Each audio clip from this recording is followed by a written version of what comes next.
저는 배움 찬찬이 연구 모임의 김중훈이고 배움 찬찬이 연구 모임이라는 이름은 제가 진 게 아니라 김동희라는 선생님이 그 좋은교사 제가 편집장 하고 있을 때요. 그 좋은교사 제가 상근을 처음 할 때는 원격 연수원 있잖아요. 그거 만드는 게 제 책임이어서 그거 만들었고 그 두 번째는 그 교사선교회라는 곳에서 월급을 제 반을 줘서 별무리 학교 이렇게 하는데 하라 그래서 제가 그거 마치고 학교로 복직할까 이렇게 하는데 그 사무실에서 그냥 그 학습부진 그 연구하면서 그런 김동희라는 선생님 저를 찾아왔어요. 찾아와서 연구 모임 학습부진 연구 모임 만들자고 그래서 제가 그때 편집장 하면서 좀 부담스러웠거든요. 근데 그다음 또 지난 다음에 윤소영이라는 선생님이 다시 찾아와서 다시 또 연구 모임을 하자 그래서 이거 그 상근자가 후원으로 이렇게 월급 받아서 살고 있는데 회원들이 이렇게 와서 하자니까 어쩔 수 없이 해야겠다 생각해서 그때 하게 됐어요. 그게 진실입니다. 그래서 그 김동희 선생님이 그 국어 선생님이라서 배움 찬찬이 연구 모임이라는 이름을 지었습니다. 그래서 저는 그 학습부지는 저 개인적으로 그냥 공부하는 개인적인 관심사였고요. 저의 특징 제 개인적인 스토리 때문에 학습부지를 연구하자냐 이렇게 했는데 사실은 그렇지 않아요. 네, 그 양심적으로 그렇지 않고 저는 간단하게 설명 하라 그러면 하는 겁니다. 그러니까 누군가가 저한테 찾아와서 좀 하라 그러면 제가 마음이 약해가지고 할까 말까 하다가 좀 세게 얘기하면 좀 해야겠구나 생각해서 하는 게 제 스타일입니다. 그래서 제 관심은 항상 이렇게 하라라고 말하면 그리고 그 사람이 진짜 하라고 말하는 건지 아니면 자기가 하기 싫어 날 시키는 건지 그래서 좀 많이 좀 고민하다가 하는 스타일입니다. 그래서 제가 이것저것 합니다. 그래서 저는 궁극적으로 제 목표는 학습부진을 이제 제가 그만하고 이제 다른 사람이 하고 저는 좀 쉬고 싶은 게 제 개인적인 진짜 바라는 겁니다. 그래서 네, 최근에 제 관심사는 다문화 교육입니다. 그래서 이제 지금 찬찬이 연구 모임이 잘 되면 저는 그거는 좀 빠져나가고 싶은 게 제 목적입니다. 네. 제가 이거 하게 된 거는 이건 좀 아닌 것 같다는 생각이 했었습니다. 그러니까 제가 그 학습부진을 연구할 때 이주호 장관님께서 학교를 엄청나게 괴롭힐 때 그리고 일제고사 막 보고 학교에서는 그 학생을 남겨서 시험 문제 풀이하고 학교의 학교를 그 성적에 따라서 서열화시킬 때 이건 좀 아니다라고 생각했고 제가 근무하는 학교에서 그 국가 수준 학업 성취도 평가를 앞두고 아이들을 수업을 안 하고 문제풀이를 할 때 그리고 학생들을 남겨서 문제지를 잔뜩 남겨주고 이거 풀어야 집에 간다라고 하고 선생님은 공문하고 그리고 거기에다가 이제 가라로 지도했다라고 동그라미 하는 걸 보면서 이건 좀 아닌 것 같다. 다른 것만으로도 이건 좀 아닌 것 같다라는 생각을 했었습니다. 그래서 네, 그게 이건 좀 아닌 것 같다라는 아마 학교에서 여러분들이 생활하면서 이건 좀 아닌 것 같다라는 생각을 많이 하시죠, 그죠? 저도 그 아이들이 참 불쌍하다. 그리고 내가 이 수당을 받으려고 이걸 하는데 이거는 제가 설문조사해 봤더니 80% 이상 88% 가까이 학생이 도망간다고 하더라고요. 학습부진 지도를 하면 문제는 애들이 없는 거예요. 아이들이 없는데 어떻게 지도가 일어나겠습니까? 그리고 교사들이 한 90% 이상 90% 넘는 숫자가 학습부진의 지도 효과는 없다고 말했어요. 그런데 그걸 놓고 서열 경쟁을 하는 거 보면서 그리고 어떤 교육청은 몇 년 연속 1위 했다면서 그 교육청 앞에 그 비석을 세우는 거 보면서 이건 좀 아니다. 학교가 막장도 아니고 막장 드라마도 아니고 이게 뭔가 그다음에 어떤 선배가 저한테 얘기했어요. 시험 볼 때 우리가 그 부정행위가 계속 있었잖아요, 그죠? 1등한 교육청은 항상 부정행위가 있었습니다. 네, 대구가 1등 했을 때 대구가 있었고요. 충청부도 했을 때 있었고 강원도 어떤 교육청에서 잘했을 때 그 교육청도 있었습니다. 우리 죄송합니다. 임실의 기적도 기적이 아니었다는 걸 뉴스를 통해서 알았습니다. 근데 우리가 모두 다 이건 좀 아닌데 라고 했고 저도 이건 좀 아닌 것 같다는 생각을 했습니다. 그 다음에 제가 학습부진 하면서 도대체 왜 아이들은 반응하지 않은 걸까? 우리는 열심히 가르치는데 왜 반응하지 않은 걸까? 어떤 후배가 저한테 이렇게 얘기했습니다. 학습 부진 학생은 아무리 교만한 교사도 한 5분 만에 아주 그 무기력한 교사로 만든다. 엄청나게 겸손하게 만들어준다. 네. 아마 학습 부진 학생 4명 갖다 놓으면 4개 학년보다 더 많은 다양성이 그 안에 존재하고 엄청난 그 시너지 발산 효과가 일어나서 네, 그런 제 고민은 왜 아이들은 반응 도대체 하지 않을 것인가가 저의 도대체 왜 그럴까 이게 저의 너무 알고 싶어왔던 우리는 하는데 아이들은 왜 도망갈까? 그리고 가르치는데 아이들은 왜 반응하지 않는 것일까? 우리는 왜 좌절하는 건가? 도대체 무엇이 있는 건가? 라고 해서 네. 그다음에 왜 다르지? 라는 거였습니다. 이건 뭐냐면 왜 원인은 뭘까라고 찾아봤고 처음에 제가 찾던 거는 주로 그 교육부 자료와 무슨 국가기관에서 만든 그 보고서를 중심으로 우리나라 학습 부진 정책했던 그 논문들을 찾아봤는데 좀 여기는 좀 아닌 것 같았어요. 왜냐면 내가 만나는 아이들과 좀 다른 것 같고 선생님 말랑 좀 다른 것 같아서 제가 봤던 책들은 이제 특수교육에 관한 책, 그다음에 소아정신과 의사들이 보는 책을 그 틈틈이 보게 되었고 그러다가 학습 부진 안에 다양한 요인들이 있다는 걸 알게 됐어요. 그리고 그 다양한 요인들의 대표적인 것들이 하나가 지능은 정상이지만 특정 학습에서 엄청나게 약점을 보이는 학습 장애라는 거였고, 그다음 또 하나는 정서적으로 여러 가지 요인을 해서 학습에 방해가 된다는 했고, 학습 부진의 원인, 학습 부진의 제 강의 잘하는 주제 제목이 학습 부진, 학교가 잘 모르는 학습 부진의 원인들. 그 제 이야기입니다. 이렇게 학교를 욕하는 건데 제가 잘 몰랐던 학습 부진의 원인들이라고 너무나 많다는 걸 알게 됐고, 그 중에 하나는 왜 다르지라는 거는 뭐냐면 학습 장애 출현율이 전 세계적으로는 5에서 한 8% 모든 국가가 존재했습니다. 한 8%에서 10% 대부분 있습니다. 선진 국가는. 우리나라는 0.06%였어요. 교육부 자료. 왜 이럴까? 왜 이래 다를까? 도대체 왜 다를까라고 이건 말이 안 되는 게 왜 존재할까였고, 네. 그래서 저는 찾아갔었어요. 찾아갔는데 몇 가지 책을 보고 그 분야의 논문을 많이 썼던 어떤 교수님을 찾아갔었고요. 그래서 이렇게 제가 볼 때 이 말이 안 되는 게 교수님 맞다고 생각했어요. 그러니까 교수님도 나도 말이 안 된다고 생각한다. 그리고 그 똑같은 생각하는 사람들은 너무 여러 명이었어요. 그 여러 명이 밝혀지진 않았고 되게 여러 명이었고 캘리포니아 주립대학교에 있는 어떤 한국인 교수님께서는 한국만 왜 이렇게 학습장애 출현율이 낮은 거는 말도 안 된다라고 논문을 쓴 게 아니라 논문에도 욕을 한 것 같았어요. 네. 그러니까 우리나라 특수교육 시스템과 현재 그 일반 학습 기초학력 시스템에 심각한 문제가 있다는 것, 즉 현재 정책에서 몇 천조를 써도 효과가 없다는 것을 아주 명확하게 저는 알게 됐었어요. 그래서 의사 선생님을 찾아가게 됐고 이분의 가장 잘하는 의사 선생님이 있었어요. 그 사람을 전화해서 찾아갔어요. 만나자니까 만나준다 그러더라고요. 그래서 만났고, 또 하나는 이거와 관련된 엄마들 모임이 있다는 걸 알았어요.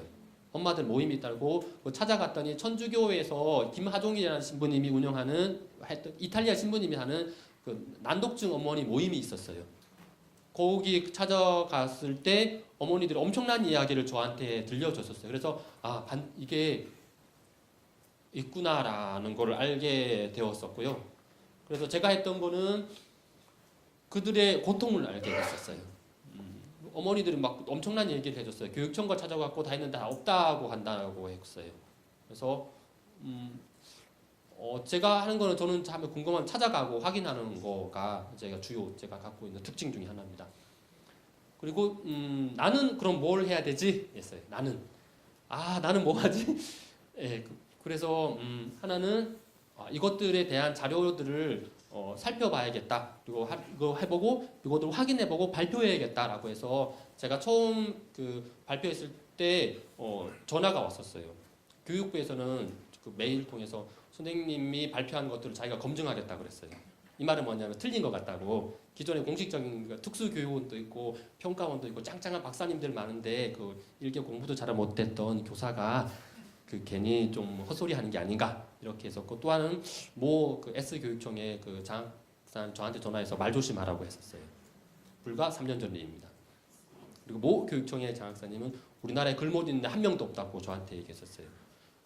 내가 20년 교사했는데 없다고 이렇게 했어요.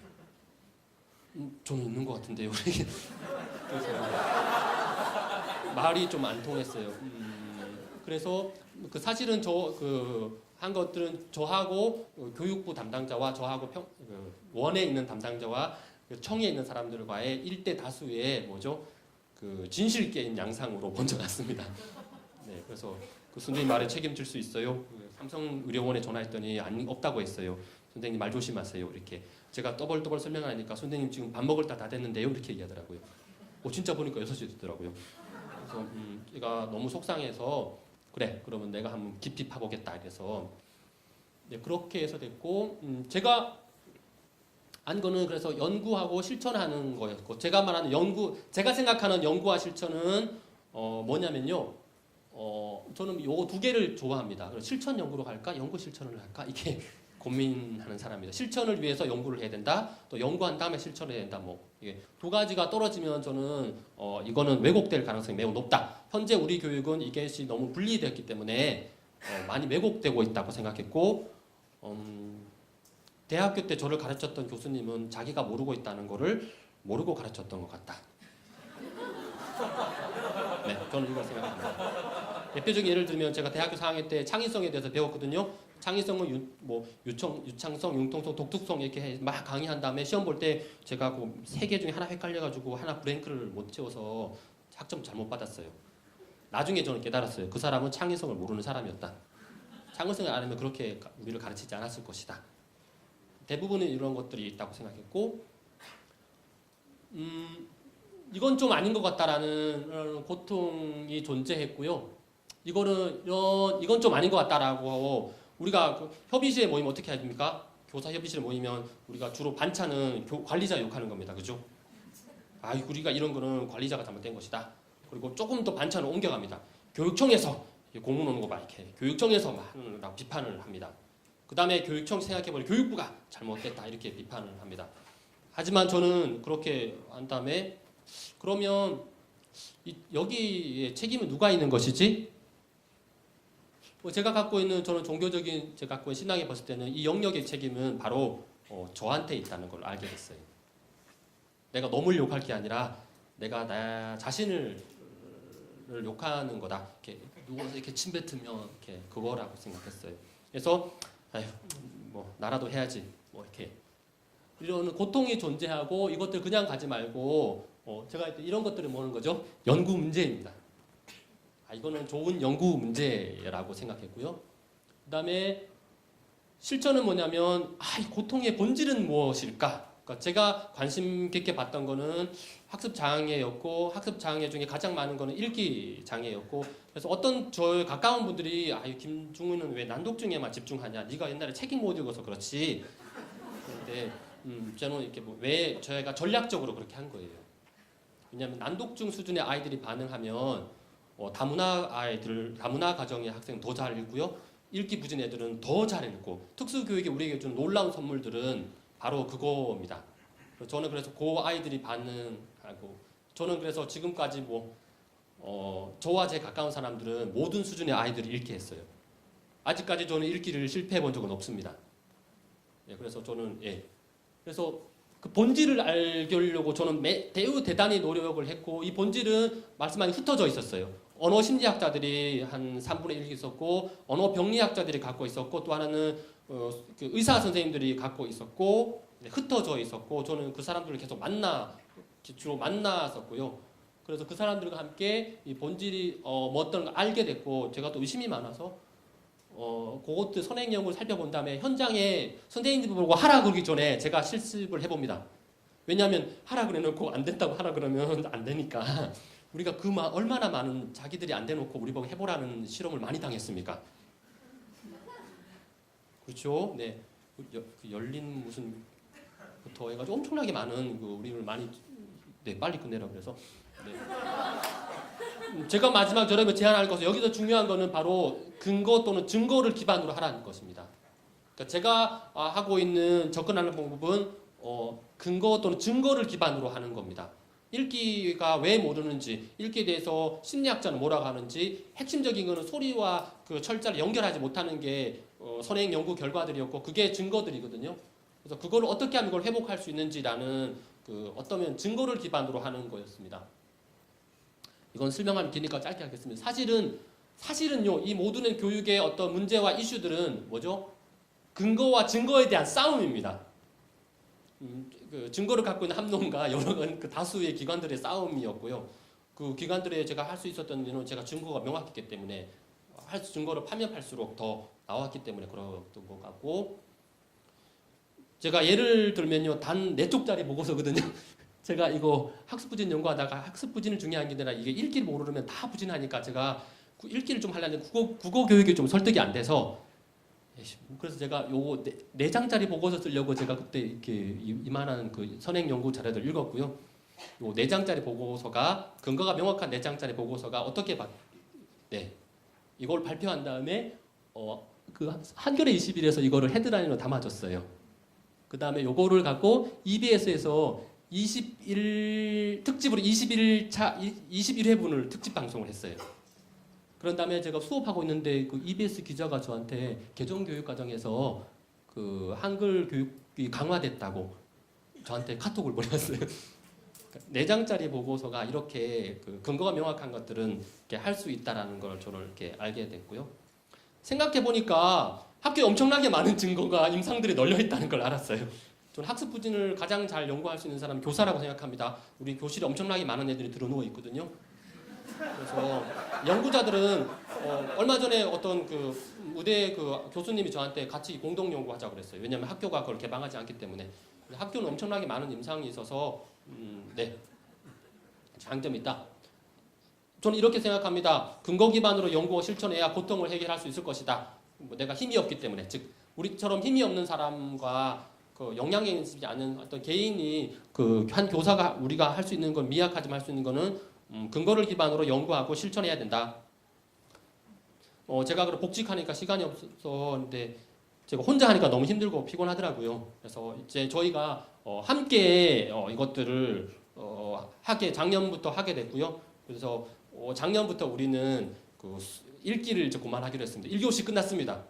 왜냐하면 우리는 모든 수준의 아이들을 읽을 수 있기 때문에 기술은 갖고 있기 때문에 이제는 수포자가 너무 많아서 그 그러니까 지능이 좀 낮더라도 좀 자기가 좀 가난하더라도 모든 애들이 좀 계산을 좀 잘했으면 좋겠다 생각해서 우리는 작년 2학기부터 수학 2교시 그 수리 영역 공부를 하고 있고 저희 개인적으로 판단할 때는 한 60%는 기술 개발은 완료했다고 생각해요.